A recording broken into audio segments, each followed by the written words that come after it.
Asia cup 2025 के super 4 मरहले में खुशामदीद। मुकाबला अब वाकई बहुत दिलचस्प हो गया।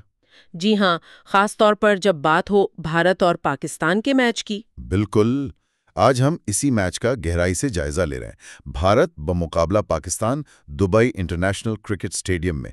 ये सिर्फ एक मैच नहीं था, बल्कि हमेशा की तरह जज्बात का एक तूफान था।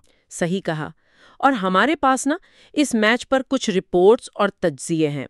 तो कोशिश ये होगी कि इनकी मदद से समझें कि मैच में क्या अहम मोड़ आए, क्या हिकमत अमली थी और आखिर नतीजा भारत के हक में क्यों गया। ठीक है, तो ये सिर्फ स्कोर देखने नहीं है, बल्कि खेल को समझना है। जी बिल्कुल।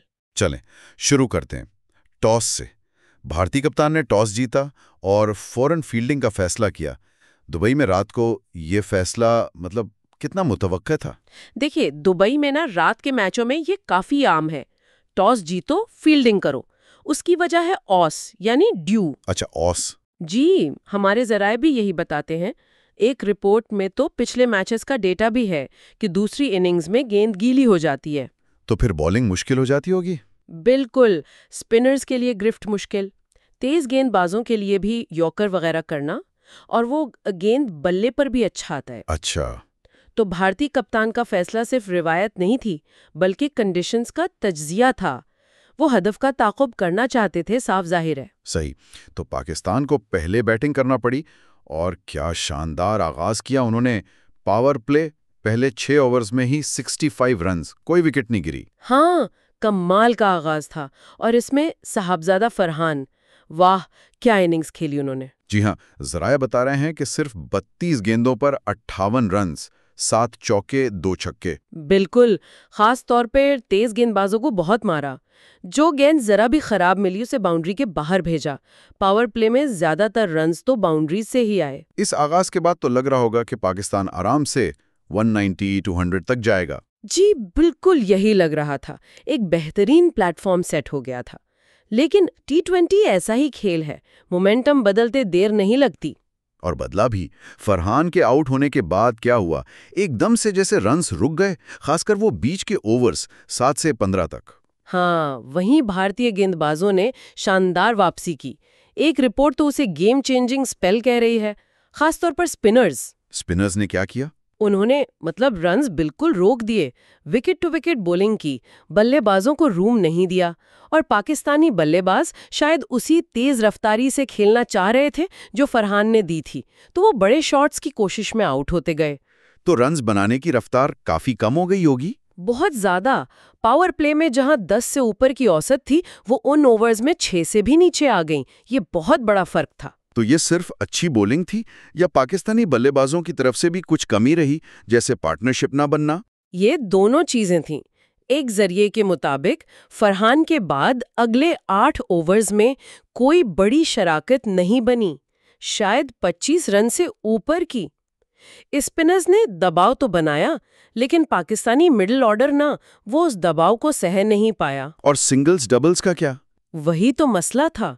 जब बड़े शॉट नहीं लग रहे थे, तो स्ट्राइक रोटेट करना अहम था, और वहां भी वो थोड़ा पीछे रह गए। अच्छा, फिर आए आखिरी 5 ओवर्स, डेथ ओवर्स। वहां तो रन्स बनते हैं आमतौर पर। बनते हैं, लेकिन यहां भी पाकिस्तान तवक्को के मुताबिक नहीं खेल सका।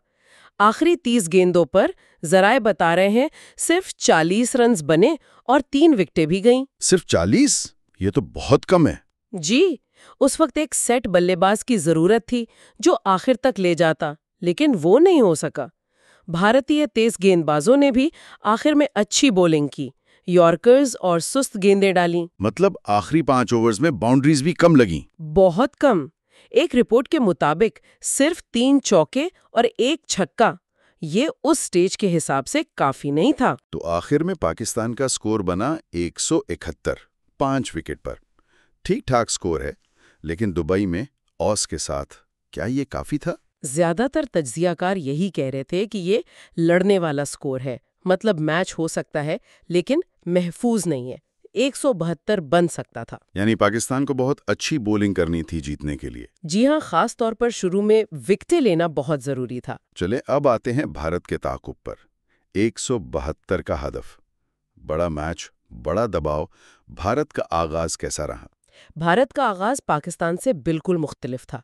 बहुत संभल कर खेले, पावर प्ले में 45 रन्स बनाए, लेकिन विकेट कोई नहीं दी। अच्छा, विकेट बचाकर खेली। जी, हिकमत अमली साफ थी कि विकेटें हाथ में रखो, बाद में ऑस भी मदद करेगी। एक जरिए ने भारतीय कप्तान की तारीफ भी की है कि उन्होंने जारहियत के बजाय कंट्रोल को तरजीह दी। और क्या कप्तान ने फिर एंकर का रोल अदा किया? उनकी अपनी इनिंग्स कैसी रही? बिल्कुल, उनकी इनिंग्स बहुत अहम थी। वो एक एंड पर खड़े रहे, रन्स भी बनाए, और जब दूसरी तरफ से विकेटें गिरीं तब भी छोटी छोटी मगर अहम शराकतें बनाईं। जिम्मेदाराना बैटिंग जिसे कहते हैं। जी बिल्कुल। स्ट्राइक रोटेट करते रहे, खराब गेंद को सजा दी। एक रिपोर्ट कहती है कि अपनी 50 में ज्यादातर रन्स सिंगल डबल से लिए। स्पिनर्स को भी अच्छा खेला। लेकिन पाकिस्तानी बॉलर्स ने भी तो जान मारी होगी। कोई मौका बना होगा पाकिस्तान के लिए? हाँ, बिल्कुल बना था। तेज गेंदबाजों ने विकेटें लीं। एक वक्त आया जब भारत की 3 विकेटें गिर गईं और रन रेट भी 9 के करीब पहुंच गया। तब मैच में थोड़ी जान आई थी। तकरीबन कितने रन्स चाहिए थे आखिरी 5 ओवर्स में? 15वें ओवर के बाद आखिरी 5 ओवर्स में कोई 55 रन्स चाहिए थे। ये T20 में मुश्किल हो सकता है। पाकिस्तानी स्पिनर्स ने भी कोशिश की रन्स रोकने की। तो फिर मैच भारत की गिरफ्त में कैसे आया? आखिरी 3 ओवर्स में 25 रन्स भी तो आसान नहीं होते। वहां भारतीय बल्लेबाजों का तजुर्बा काम आया, खास तौर पर 18वां ओवर।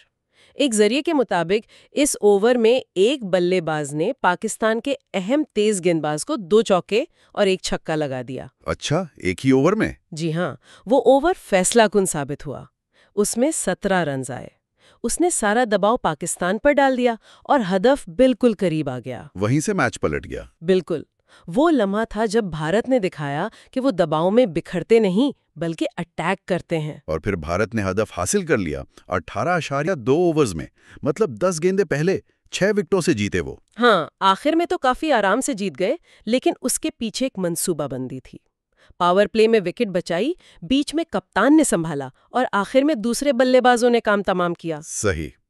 तो ये एक मुकम्मल टीम एफर्ट नजर आया भारत की तरफ से। जी बिल्कुल। तो अगर हम इस मैच के अहम नुकात निकालें, साहबजादा फरहान की वो धुआंधार बैटिंग शुरू में, फिर भारतीय स्पिनर्स का वो दरमियानी ओवर्स में कमबैक जिसने रन्स रोके, फिर भारतीय कप्तान की वो एंकर इनिंग्स, और आखिर में शायद पाकिस्तान का आखिरी ओवर्स में बैटिंग और बॉलिंग दोनों में थोड़ा सा कम रह जाना।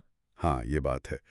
ये मैच फिर से दिखाता है कि T20 में ना सिर्फ अच्छा आगाज काफ़ी नहीं, पूरे मैच में, मतलब पूरे 40 ओवर्स की गेम में आपको मुस्तकिल अच्छा खेलना पड़ता है। बिल्कुल।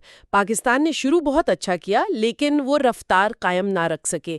भारत का आगाज शायद उतना तेज नहीं था, लेकिन उन्होंने अपनी प्लानिंग पर बेहतर अमल किया, खास तौर पर हदफ का ताक़ुब करते हुए प्रेशर को संभाला।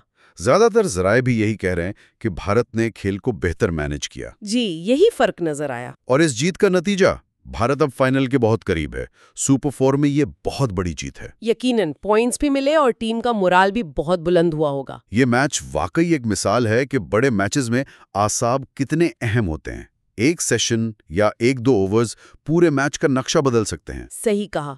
पाकिस्तान के इतने अच्छे आगाज के बाद भी भारत ने हिम्मत नहीं हारी, वो अपने प्लान पर कायम रहे। यह हमें सोचने पर मजबूर करता है कि अच्छा, इस मैच में क्या ज्यादा अहम था, किसी एक खिलाड़ी की शानदार कारकर्दगी जैसे फरहान की इनिंग्स या भारतीय कप्तान की 50, या फिर टीम की मजमूई मंसूबाबंदी और उस पर अमल दरामद, जैसे भारत ने बीच के ओवर्स में रन्स रोके और फिर हदफ का ताक़ुब बड़े इत्मीनान से किया। हाँ, ये एक दिलचस्प सवाल है। ज़राए तो दोनों चीज़ों की अहमियत बताते हैं, लेकिन ये सोचने की बात है कि उस खास दिन कौन सी चीज़ ज़्यादा फैसला कुन साबित हुई। ये शायकीन के लिए एक अच्छा सवाल है।